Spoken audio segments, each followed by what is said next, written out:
Basic psychology. The cognitive approach and computer models. The cognitive approach. What is the cognitive approach? It's a fascinating study of the internal mental processes of the mind.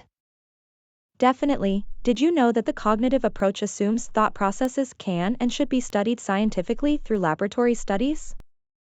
Yes, and it's based on the idea that the mind works similar to a computer, with most of cognitive psychology referring to the information processing model.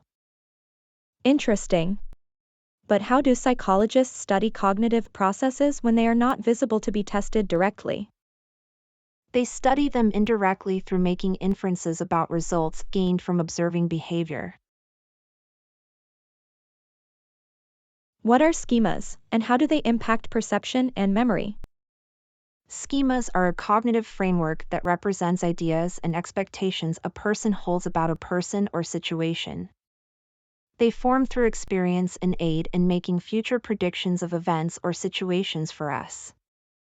However, they may also exclude anything that does not conform to our established expectations or ideas about the world. That's fascinating.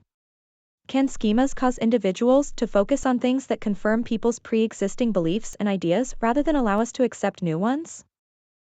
Yes, that's right. Schemas can cause individuals to focus on things that confirm their pre-existing beliefs and ideas rather than allowing them to accept new ones. This can be problematic as it may limit our perception and memory. Wow, I had no idea. Schemas are so important in understanding behavior. Yes, they are. They allow us to fill in the gaps when information is lacking based on past experiences. The role of theoretical and computer models. Theoretical models provide a scientific means to test ideas and make predictions, right? Exactly. They are simplified versions based on research evidence to make inferences about mental processes that can't be directly tested. And they assume that the mind works similar to that of a computer, right? Yes, that's correct. For example, the information processing model proposes a simple three-step process involving input, processing, and output. That's interesting.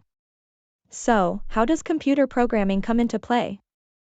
Computer programming has allowed us to make inferences on how the human mind may work in a similar way.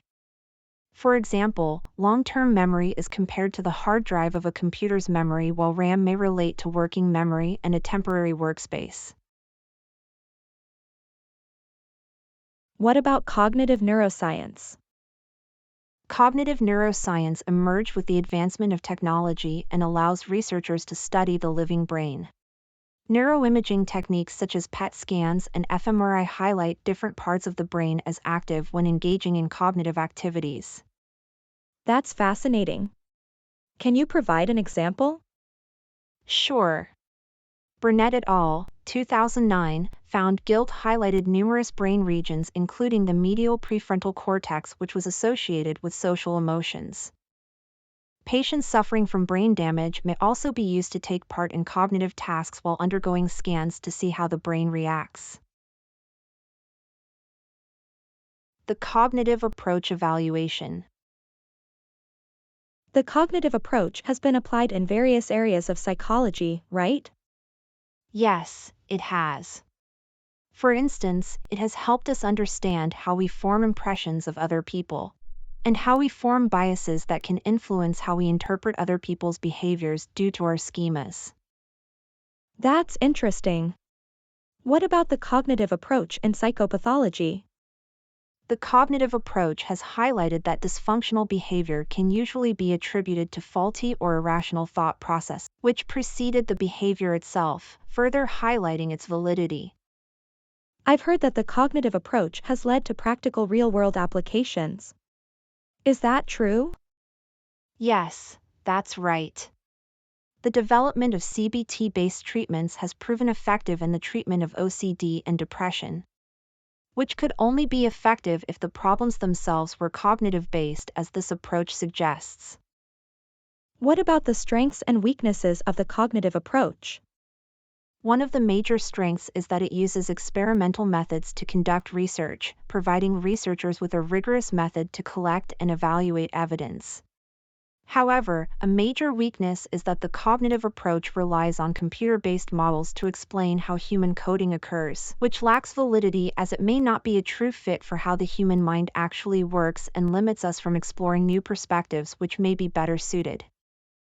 I see. What about the emergence of PET scans and fMRI? Brain imaging has confirmed that short-term memory and long-term memory are separate stores, supporting some elements of the cognitive approach and the use of models.